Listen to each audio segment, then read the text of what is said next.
can't think of nothing off the top of my head, but absolutely, 100%. You know, you've been doing this 30 years, so you have to make decisions that's best for yourself. But I can name a lot of decisions that wasn't good because I was trying to be a team player. You know what I'm saying? Like, I told that's a good one. like, yo, I should have never did the verses. I told you, don't do the verses. I don't want to do the verses, but I'm a team player, and it was the wrong decision that I made. No more of that. No more of that. No more of that. So Yo, Killer. When I was watching the verses, the only thing I kept thinking, I was like, yo, if you would have done the takeover after Kiss did Who Shot You, it would have been a different day, Killer. Damn, I had a whole freestyle ready and all that, but nigga, listen, man, it's crazy, man. But yeah, I try to be team players a lot of times, and that's the first thing that came to my brain when you said wrong decision. Now, Jim has been vocal his whole career about how he put Dipset on his back when the streets was going at it. You know what I'm saying? When it got to another level in the streets. Now, that's neither here nor there. We're not covering that aspect of the situation, but he just said that he wants Cam for a versus. He says, tell your mans I want to do a versus against him since he made us lose our last versus at the Apollo. Y'all call Swiss, laugh out loud. Happy Memorial Day, laugh out loud. Then he says, smoke ain't your thing. We all know that, so let's settle this like this, laugh out loud. Then he also says, let's settle this once and for all. We can do it right in Harlem. He says, we know you ain't been here in a while, but they still love you, laugh out loud, laugh out loud. Now, as far as doing a versus with Cam ain't do Glory. He ain't do none of them freestyles from DJ Clue. What if he was to bring out Cardin? Only thing Capo could do to kind of combat that is bringing out Max B. Now, like I said, some might be looking at this as a problem, but I'm looking at it from a solution standpoint because this shit would be legendary. This would be something I would be front row. I'm gonna keep it 1,000. I would be front row because this is something that nobody could miss. Now, even with that being said, the Lox versus Dipset, that shit is almost a 5-year anniversary in about 2 or 3 months. It did damage that has never been fixed. Literally never been fixed. Listen to JUELZ talk with Shice Bubs about the verses. They're gonna be a versus rematch, man. Because when you talk about the verses was so big and special for hip hop, man. Like that was a beautiful day just for one. You know what I'm saying? And you know, at the end, did it go our way? Maybe not. Didn't fully go our way. I mean, the Lox, they came real prepared, I would say. Me personally, this is my opinion. I felt like we have the music that was stronger, but I felt like they kind of like performed us and outworked us when it comes to like stage presence and you know the way they just. Is that because y'all don't work together like the way they presented the music? Because y'all don't do a lot of shows together. Sheik said it correctly. I would agree with Sheik said. They're a group. They're a group before they're individual artists. We're individual artists before we're a group. Cam is Cam, JUELZ is JUELZ, Jim is Jim. We came together to form Diplomats because we were so fly and we were so big individually. It's like collectively, it's like Voltron. Now, like the Atlanta niggas is going to say, I'm going to call cap on them having the bigger records or the larger music or anything. We talking about a group that's not only just a group, but one of the best lyrical groups of all time. Yes, the Lox. Jadakiss, Styles P, Sheek Louch. Before we got Money, Power, and Respect, they was running through the mixtape circuit. Before we got We Are the Streets, them niggas was... It was crazy. Like, if you lived through that time, now, don't get me wrong, Dipset wasn't a thing back in collectively. It was a brewing thing, but they hadn't become a thing until, like, the early 2000s, specifically around 01, 02. But the Lox, come on, yo. Y'all didn't stand a chance. And it showed. Now, the thing about JUELZ is this. Like I said, they keep getting asked about this shit, and the reason why is because it's one of the greatest moments we've ever seen in hip-hop. You had Tyler, the Creator, commenting on the verses. I was in Houston the other day watching the Lox and Dipset, right? And me, I'm just like, oh, this is gonna be cool, but I think Dipset got this, right? Bro, Jadakiss, bro, that man cares. He gives a fuck. Every time he would perform, him and Styles P, it wouldn't be 80 niggas on stage. I just noticed it was like space. He kept making a point to say, hey, we are home. We are in New York where like rap started. We're at Madison Square Garden. We are known. We have a name. We feed our family. Are known. We have a name. We feed our family because we use our voice over instrumentals. We are on a stage right now with the microphone specifically to do that. Why the fuck are y'all niggas rapping over the songs? Bro, when he said that shit, I was like, he cares. He gives a fuck. He wasn't too cool to care. He wasn't too cool to care. You can't be too cool, because if you're too cool, you're going to freeze to death. Right. Niggas, you had all types of people saying they take by take what they had fucking seen with the dismantling of Dipset. Now, Dipset has done their own damage to tear that shit apart. But listen to JUELZ some more, talk about the Lox and the verses. The Lox is a group. Diplomats is not a group. They've been performing as a group their whole life, like as a group. And they were in tune as one. Yeah. That's you what understand what I'm saying? That's what it looked like. Then once shit started going left, our DJ was supposed to know. I felt like, this is no, I'm not gonna say no name. Like when I said to Jadakiss, right? I said, oh, y'all ain't got no girl records. He said, Tech, play a melody of my girl shit. And he just went into all his girl shit, back to back. Mariah Carey shit, this shit, that shit, bow, bow. Jada was saying the right shit at the right time too. And Jada got a lot of records on a lot of big records that are not his, that people forget too.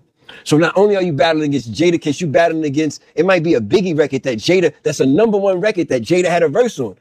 Benjamins, come on, you understand? That's not a Locks record. Like, like certain records, it's like, these niggas is coming in, you can't really, it's like, we are going against #1 hits constantly back to back. Jada knew how to take control over the show. And one thing I noticed he didn't do, that he did, when he was with Fab, he was drunk. He was drunk out his mind. When he was with us, he was not drunk. See, this shit been brewing for a long time, and there's been a lot of animosity for a long time. A minute ago, Jim had posted on his story, me and JUELZ should have did the verses by ourselves. I ain't picked the list, laugh out loud. And Cam even commented on it. He said, niggas must got their notifications on anytime I talk. Sorry for the mental torture I cause niggas. Now, I'm pretty sure that on a very, very, very real level, that yeah, niggas is hot, that it ain't what it was. Because when it was together, it was the best things. And Jim does call Cam out. And he calls him out for him doing behind the scenes shit. Now, we're going to get to that. But before we do, I just want to state on the fact of this. The Locks and Dipset did not have a fucking chance in hell. What they say, a snowball's chance in hell. Now, Camron came from that same time. He was rapping alongside of them as far as like freestyles and mixtapes. If you as old as me, you know that. 30 years ago, you know what I'm saying? We was getting them Clue tapes. We was on them DJ doo-wops and all of that, the Bad Boy mixtapes and all of that shit. We was listening. But as far as now, on the Breakfast Club one time, Jim said about how Cam, during the verses, tried to do some shady backdoor shit. Let's hear what he had to say. Y'all don't talk about the backdooring that's going on for the verses. Everybody keep keying, but I wanted the bag. Mm-hmm. You heard? But we got the bag. But boy still went backdoor. Like, yo, for me to do the verses, you got to give me part of this business. Mm-hmm. That had nothing to do with us. Mm-hmm. You heard? But he would say, that's me being a businessman. Nah, that's you being a sucker doing backdoor shit. Mm. You heard? But nobody want to talk about that. I know. We didn't know. Yeah, I ain't no backdoor ass nigga. You heard? I stand on 10 toes and I break bread with my niggas. Period. That's always who I've been. Do I not? You heard? It's never been an artist that took advantage of. You heard? I really put money in all of my artists' pockets that I deal with, and all my niggas, we get money together. I'm not one of them type of dudes, bro. You heard? When you went to Cam about that, he said that, like, it's just me being a businessman? No, Swiss told me. I had to tell Swiss I know what was going on, Jack. You call Swiss on the line, they tell you. I did bad, you know. Swiss my brother, zone. What's up, Zah? You heard? So I'm not talking about, I'm talking about actual factual. How did you find out about it then? Because I found out about a lot. You heard? That don't matter. What the matter is I got to the bottom of it to see if it was true. Now, the fact of the matter is this. As we talking about rap, we talking about hip hop, we talking about who gonna have the better records, who gonna have the better performance, how it will possibly go. I'm picking Cam. Y'all could call me biased towards Cam, but I love Jim too. You know what I'm saying? Like, Jim, my nigga. But as a rap fan, I'm going Killa. 11 out of 10. I'm going Killa. Because now, on my way to church, now, Cam ain't got to be in Harlem on a daily basis, or I'm not going to say pretty much at all. Or I'm going to say pretty much at all. The nigga is a staple. He's a staple when it comes to the towns, when it comes to the city. Now, as far as Jim, I'm going to state how I feel immediately with Jim versus Cam. This is not some shit that you want, Jim. And reason being, it's not like Jim ain't make a name for himself. Jim was the nigga that nobody even really gave a chance. You know what I'm saying? When the Diplomatic Immunity album came out, it was primarily an album to kind of really get JUELZ off the ground, but Jim made a name for himself in the streets and the mixtape circuit. Said the Diplomats.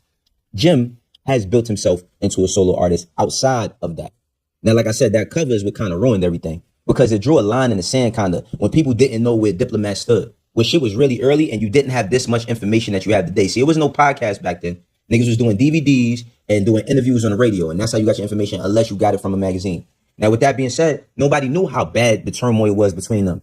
But when we did see him going through something with 50, we seen nobody stand next to him. When they was on the mixtapes and they was going at Nas, everybody was together. When they was going at other people, everybody was together. But once he went at 50, you see how it went, and then they went on stage with him. And then JUELZ also said, yo, I was supporting my brother. Like, I ain't look at it like that. Like, Jim said he has something going on. I'm there with him. But people have been speculating like, oh, nah, man, what the fuck is up? And now we have clarity. things was changed, things was different. Now 50 Cent and Cam done got cool. You know what I'm saying? And that's one of the things that kind of rehashed this whole relationship problem between Cam and Jim. Some of Miami, Hustler's Poem, albums after El Capo. Jim did. Listen, we cannot dispute. I would not even try to lie to myself and say Jim ain't stepping shit up. But as far as dealing with Killa Cam, see, we got to go back, because if they do something like this and they do it in Harlem, it means something different if they do it in Harlem. Exclude the Diplomat records. We got to go through Confessions of Fire, SDE, Come Home With Me. You know what I'm saying? Purple Haze. You know what I'm saying? You got to go through Cam's discography. It's so many records that you got to go through that don't got Jim on them, and vice versa. But I feel like Cam, I don't think it's disputable that Cam is the better rapper. That's not disputable, because like I said, if they do some shit like this, you got to throw that in Harlem. It's going to be all these nostalgic feels and ways, and Jim going to have an edge too. Jim definitely going to have an edge. It's definitely going to be biased on both sides. It's going to be niggas that feel like, Killa is going to put pain in, and Jim is too. But what do you think about that?